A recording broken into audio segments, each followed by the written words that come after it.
A long wait, 2 episodes, back to back, lots of events, we need to talk. So hello and welcome everyone to my review of the 16th and 17th episodes of the 4th season of the Blacklist. It's been a long wait, 8 whole weeks. The show has taken 2 breaks so far, one in the fall, which was around 8 weeks, then this last one, which pretty much happened to be of the same length to allow for the Blacklist redemption to air its first season, which I've heard and read is nowhere close to the Blacklist. I haven't watched it yet, so I personally can't judge, but the ratings and viewership didn't seem to be kind to it, so I'm afraid chances are it won't return for another round next year. You can though find more on my take on the renewal of both Blacklist shows along with Blind Spot and Timeless on the video I posted a couple of days ago, which you will also find linked on the end screen to this video. But enough about parent shows, sister shows, ratings, renewal predictions, all that doesn't matter, because last night's 2-hour spring premiere of The Blacklist seems to promise the kind of story that could get it renewed, even though I already believe the show is on the road to renewal, but still, increasing the chances of such renewal would be good. I don't think any of us fans will complain at all. But considering it was a 2-hour premiere, I don't want to be wasting any more time here, so let's dive in and take a look at the whole thing and see where the show can go from here.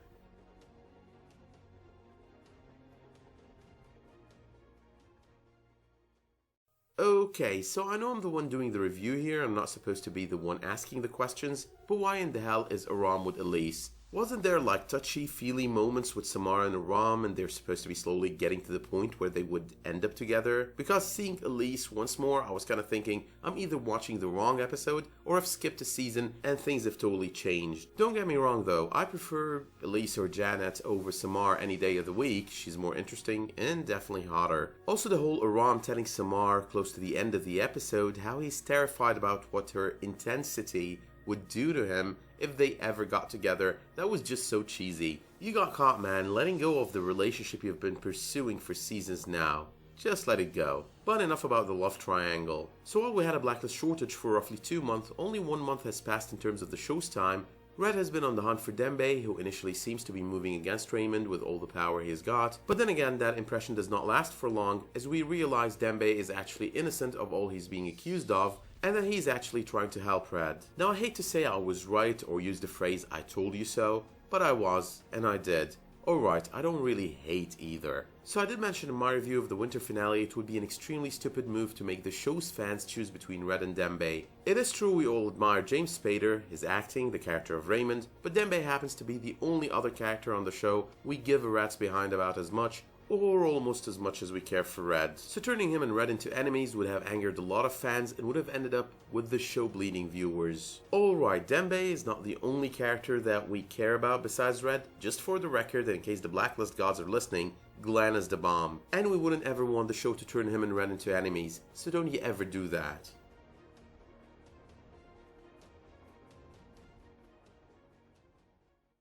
So I've got to revisit the love triangle once more, cause Aram, you're one lucky bastard. You don't just have 2 women fighting or competing over you, which is what it seemed to be as the episode started, but somehow both of them are willing to put aside their differences and work together to bring you back home safely. I seriously want Dembe to abduct me right now. I did love Elise's comment, we could be mature and talk about the fact that we're both into the same guy, or you could just stew in silence about it. Somehow her character got so much development and in such a limited time, from ditzy girlfriend to criminal to loving girlfriend, and she seems to have done it all so well. Someone needs to tell her to give tips to Megan Boone.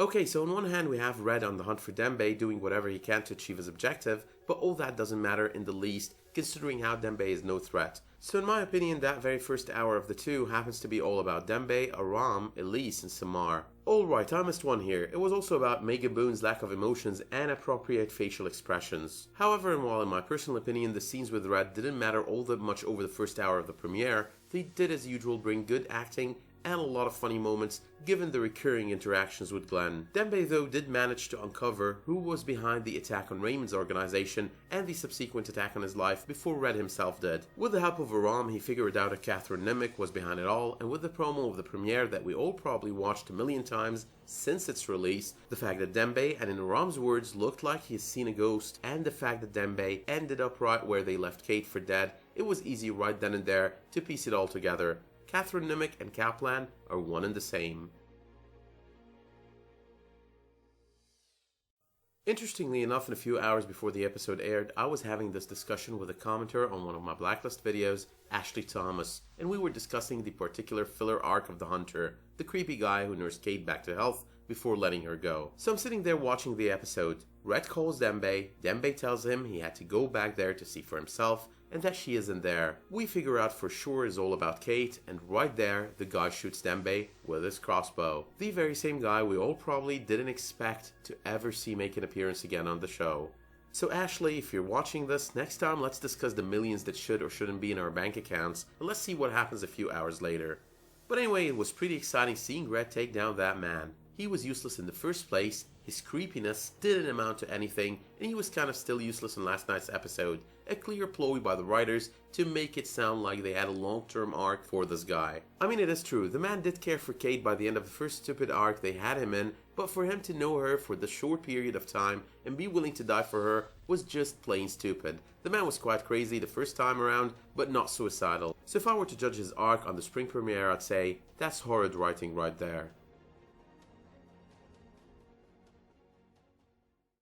I really loved the conversation Red had with Liz in the car once he realized Kate was still alive. It was one more of those beautifully acted scenes on Spader's End, and he actually brought emotion to Boone's acting, which we rarely see. But that kind of emotion on her end is always a breath of fresh air. The beauty of what Red had to say though was not just about the acting, but the writing as well. It was about this insane ocean of contradictions this man swims in. His words were all about regret, but it is all that he regretted that didn't add up. And it makes him human, takes away the relentless description that the Hunter labels him with and replaces it with human. A man who regrets shooting Kate, wishes he could take it all back, yet regrets not making sure the job was done correctly amidst the emotional turmoil he was in for not knowing where Liz was.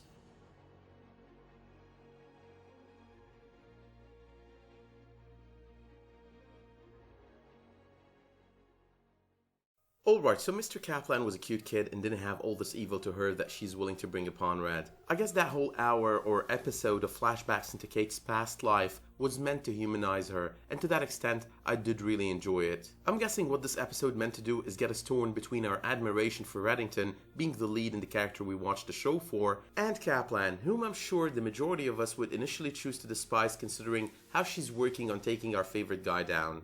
The show wanted us to get the same feeling we had back when we thought Dembe betrayed Reddington, an angry feeling because we don't want to see either of the two go down. It is interesting though how Kaplan has changed and how the actress has managed to do one hell of a job both ways. Throughout the first few seasons she's been this rough around the edges loyal cleaner to Reddington. Early on this season she's been this weak scared person for both Liz, whom she put in harm's way, and for her life considering the wrath of Red she knew was coming her way. Then she transformed into this weak injured person being nursed to health by a psychopath, leaving us the last time we saw her with questions about what she plans on doing, considering she partially seemed to understand why Red shot her. And now she's this bent on revenge person going crazy over it and in a very scary manner, and Red did do enough harm to her to warrant her anger. That much we have to admit.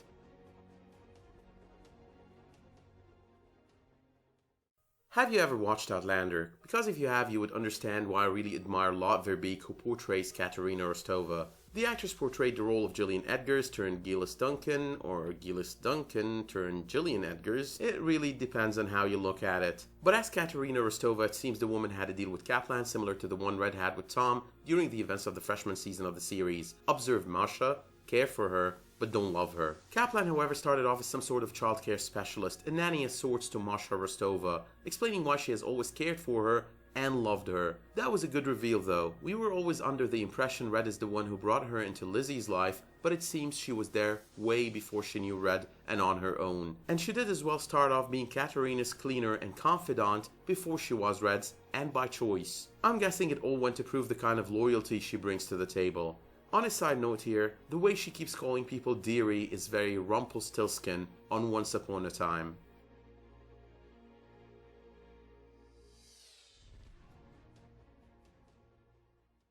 So here comes the second reveal. There was a truth to the whole Alexander Kirk describing Red as delusional, thinking Lizzie is his daughter, while she definitely wasn't. Red did think she was his daughter, not out of delusion, but only because Katarina never knew who the father happens to be. Reddington, or Kirk. Her reasoning when it comes to that is kind of flawed, given she claimed she wouldn't end up with Raymond anyway, so she didn't see the benefit in finding out who Elizabeth's father is. But that reveal just made sure it is narrowed down to one of the two men, either Kirk or Reddington, and considering the test that was run on both her and Kirk prior to his planned surgery, I'm guessing that test was either defrauded or the answer to the question of paternity is clear and not subject to any more arguments. Red is the father.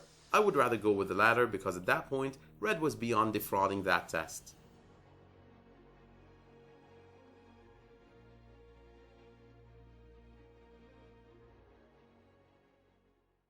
Alright, so even the kid they brought in to play a younger Liz did a better job at playing the character than Boone does. It is absolutely saddening. But anyway, chased by both the Russian and American intelligence for her affair with Raymond, Katarina ends up on the run, giving us a third reveal as she happens to be the one to send Kaplan to Sam, putting a young Masha in his custody, turning the man into her father. Also, that scene by the ocean with Katarina was meant to tell us one thing: we can never be sure Katarina is dead. All we've got is her making a phone call while close to the ocean and an article about her walking into it and drowning. We're still dealing with the same good old pickle. Is Katarina Rostova dead? But nonetheless, once more Kate referring to her as her best friend was all part of the humanization of the old friend and new enemy Red finds himself dealing with. That was all meant to get us to sympathizing with her.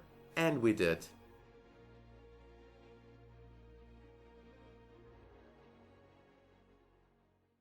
I most definitely love the callback to the very first scene this series had to offer as part of Kaplan's story. It was very nostalgic, but besides that it was made clear twice on the premiere that Raymond's interest in the criminal world and building the solid criminal organization was all to make sure he had enough power to protect Elizabeth and keep her safe. But Victor the Hunter was just right. Kate is just as relentless as Red happens to be. Her decision to dig up all these bodies and use them to destroy Raymond just went to prove that, and that ending to the episode was just amazing. War is coming and sadly, we'll all have to choose between Kate and Red. But I'm biased and I've already chosen Red anyway. The promo of the next episode though promises us a lot more of Kate, and in a manner of speaking the possibility she might be planning on taking it too far, possibly hurting Elizabeth and her daughter in the process. Kaplan's knowledge of Red's every single secret as well is going to make her one hell of a formidable enemy to the man.